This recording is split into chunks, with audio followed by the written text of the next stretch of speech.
नमस्ते, मैं हूं संजय दीक्षित और आप देख रहे हैं दी जयपुर डायलॉग्स। हमारी चैनल को सब्सक्राइब करें, बेल आइकॉन दबाएं, वीडियो लाइक करें, शेयर करें। साथ में क्यूआर स्कैन करके हमारे अपना मर्चेंडाइज स्टोर पर जाएं और वहां से आइटम्स जो धार्मिक और राष्ट्रीय थीम्स पर हैं उनको क्रय करें।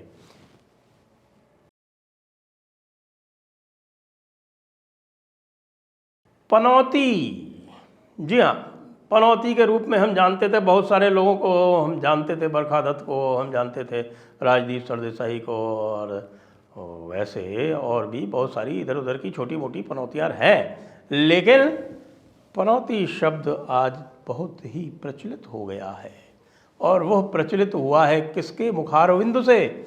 हमारे 1008 प्रातः स्मरणीय श्री श्री राहुल गांधी जी। जी हाँ, उन्होंने यह फरमाया कि पनौती नरेंद्र मोदी है। जी हाँ, पनौती नरेंद्र मोदी इसलिए हैं क्योंकि वो गए वर्ल्ड कप देखने और भारत मैच हार गया। अब ये तो भाई बहुत ज़बरदस्त पनौती वाला कार्यक्रम हुआ, क्योंकि भारत जो है वो मैच वैसे उनके पहुंचने के पहले ही उनकी इनिंग्स समाप्त हो चुकी थी 240 रन वाली। क्योंकि प्रधानमंत्री जो हैं वो तो आए हैं जब बीच का ब्रेक चल रहा था, इनिंग्स ब्रेक चल रहा था, उस समय प्रधानमंत्री का काफिला आया था और उसके बाद वो अंदर आए थे। तो 240 रन पर आउट होने का फिर श्रेय किसको दिया जाए, क्योंकि ये भी पता चल गया है अच्छी तरह से, क्योंकि भारत हारा इसलिए क्योंकि उसने रन ही कम बनाए थे। खैर, अब जब पनौती वाली बात आ ही गई है तो अब आप जानते हैं कि हमारे राहुल गांधी जी को हिट विकेट होने का बहुत पुराना अनुभव है, और ये हिट विकेट कैसे कैसे होते रहे हैं, इनकी कांग्रेस होती रही है, कैसे कैसे होती रही है आपको भी पता है। सबसे पहले मौत का सौदागर, मौत का सौदागर, जहर की खेती, ये दो तो इनकी माता जी ने कहे थे, और दोनों बार बुरी तरह से उसकी प्रतिक्रिया हुई। मोदी ने वो उसका पूरा फ़ायदा उठाया और बुरी तरह से गुजरात चुनाव में हारी कांग्रेस 2 बार। तीसरी बार आ गए हमारे श्री श्री 1008 मणिशंकर अय्यर, चाय वाला। वो चाय वाला को भी भाई मोदी ने अच्छी तरह से बुला लिया, और फिर चौथी बार फिर मणिशंकर अय्यर आ गए, नीच आदमी। और अब तो भाई खड़गे जी भी कूद पड़े हैं। खड़गे भी कह रहे हैं कि साहब कि ये तो घांची तेली है, कोई ओबीसी थोड़ी है, और ये कह रहे हैं पनौती है। भाई पनौती की परिभाषा तो देखनी पड़ेगी कि पनौती कौन है। मैं अब कुछ उदाहरण देता हूँ वैसे पनौती के। एक सज्जन, अब आप लोग गेस कीजिएगा, नीचे टिप्पणी कर दीजिएगा मैं किसके लिए कह रहा हूँ। एक सज्जन अपनी पार्टी के उपाध्यक्ष बनाए गए और उनको एक प्रकार से अघोषित रूप से प्रोजेक्ट किया गया कि ये पार्टी के जीतने की स्थिति में प्रधानमंत्री बनेंगे। तो उन्होंने रिकॉर्ड कायम कर दिया और उनकी पार्टी जो थी, जो कि उस समय की सत्ताधारी पार्टी थी, चुनाव के बाद 44 सीटों पर आ गई, और 44 सीटों पर आने के बाद वो एलओपी लायक भी नहीं रही, क्योंकि उसके लिए भी 55 सीटें चाहिए होती हैं। तो इनको क्या कहा जाएगा? कोई बात नहीं, ये तो हो सकता है, इसको कहते हैं कि भाई ये कोइंसिडेंस हो सकती है। जैसे वो है ना कहावत कि once is happenstance, twice is coincidence, and third time is enemy action. तो अब दूसरी बार क्या होता है कि दूसरी बार वो अध्यक्ष बनकर विराजते हैं, और पुनः जो है वो प्राइम मिनिस्टर के लिए प्रोजेक्ट होते हैं। 2 बार प्राइम मिनिस्टर प्रोजेक्ट हो गए, और पूरी बात करते हैं और चलाते हैं। एक चौकीदार चोर है का एक नारा भी चलाते हैं।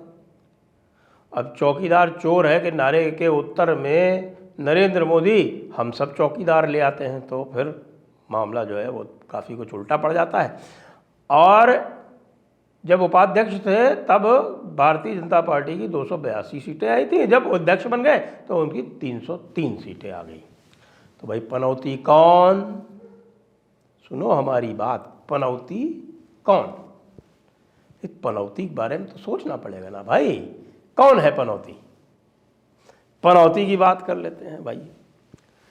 1982 का एशियन गेम्स था, भारत और पाकिस्तान का फाइनल था, और यह आशा थी, बहुत सारे लोगों को बलवती आशा थी कि भाई भारत जो है वो पाकिस्तान को हराएगा। उस समय भारत पाकिस्तान का हॉकी का जो कॉन्टेस्ट था वो बहुत ही महत्वपूर्ण हुआ करता था, बिल्कुल जैसे आजकल क्रिकेट का होता है। अब तो खैर क्रिकेट का भी नहीं रह गया, क्योंकि पाकिस्तान इतनी बार हार चुकी है कि लोगों का अब इंटरेस्ट ही ख़त्म हो गया है, रुचि उनकी समाप्त हो गई है भारत पाकिस्तान के क्रिकेट मैचों में भी। तो उस समय 1982 के हॉकी फाइनल में वहाँ पर थी कौन? मोहतरमा इंदिरा गांधी, यानी कि दादी जी। तो दादी जी वहाँ थीं और भारत हारा उस दिन 7-1 से, शायद जी 7-1 से भारत हारा था। तो भाई पनौती कौन, ये बताइए। फिर और बता देते हैं भाई, पनौती की बात होती है तो भाई एक और थी देवी जी, ब्याह के आई, भारत में आई। भारत में आने के कुछ दिनों बाद जो है वो यहाँ लग गई इमरजेंसी। जब इमरजेंसी लग गई तो वो अपने देश इटली वापस चली गई। वापस आई तो फिर उनकी जो सासू जी थी वो दोबारा चुन ली गई, प्रधानमंत्री बनी। उसी के कुछ दिन बाद उनके देवर की एक वायु दुर्घटना में, एयर क्रैश में मृत्यु हो जाती है। फिर उसके कुछ दिनों बाद उनकी सासू जी की हत्या उनके ही बॉडीगार्ड्स कर देते हैं। फिर उसके कुछ 5-6 वर्ष के बाद उनके पति की भी हत्या हो जाती है। और आजकल उनके नेतृत्व में जो उनकी पार्टी है उसकी भी हत्या हो रही है। तो पनौती कौन? अब भाई सोच लो, पनौती कहलावे के लिए बहुत कुछ चाहिए कि पनौती कौन। चलो और बता दें। अमेठी में कई बार सांसद रह लिए, 2004, 2009, 2014, 3 बार सांसदी कर लिए अमेठी से। फिर 2019 में अमेठी गए हार, लेकिन समझ में आ गई थी कि भाई अमेठी हार सकते हैं, तो चले गए थे साथ ही साथ दूसरी लोकसभा सीट पे लड़ने और चले गए वायनाड। तो वायनाड में गए, जीत, अच्छे खासे मतों से जीते थे। उसके बाद फिर ये हुआ कि साहब की अच्छा उनकी पार्टी जो थी वो लोकसभा में भी बहुत अच्छी परफॉर्मेंस के साथ आई थी। फिर क्या होता है, केरल में पिछले लगभग 50 वर्षों से यह परंपरा थी कि एक बार एलडीएफ और दूसरी बार कांग्रेस के नेतृत्व वाली यूडीएफ वो चुनाव जीतती रही थी। बारी बारी से दोनों गठबंधन वहाँ सरकार बनाते थे। भाई साहब गए वायनाड, केरल में वो परंपरा ही पलट गई, एलडीएफ दोबारा जीत गई और अच्छे खासे सीटों के साथ जीत गई।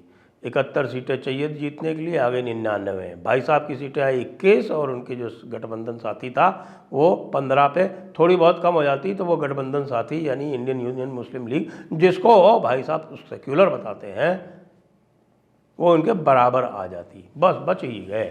तो फिर पनौती कौन? सोच लो भाई अच्छी तरह से। और अब आजकल क्या चल रहा है ये भी आप जानते हैं। आजकल जो चल रहा है वो ये चल रहा है कि भाई अडानी अडानी अडानी, जाति मत गणना, जाति गणना, जाति गणना, जाति गणना। अब इसके बाद भी लग ऐसा रहा है कि 2024 में भी भाई साहब जो है ना वो होगा उनका कुछ भी नहीं। बनाया था इंडिया अलायंस, और इंडिया अलायंस बन गया भिंडी अलायंस। उसमें सारे के सारे जो बड़े बड़े घटक हैं वो भाई साहब को गालियाँ टिका रहे हैं, कोई उनको एक भी सीट छोड़कर राजी नहीं है। तो फिर पनौती कौन? तो पनौती की ये जो परिभाषा दी गई है हमारे प्रधानमंत्री मोदी के लिए, ये वस्तुतः यदि देखा जाए तो पनौती का मामला बैठता कहीं और है। और ये भी एक बात हम जान लें कि ये जो पनौती वाली बात की है, वैसे एक देखा जाए तो जो मूल मौलिक शिष्टाचार है उसके भी विरुद्ध है।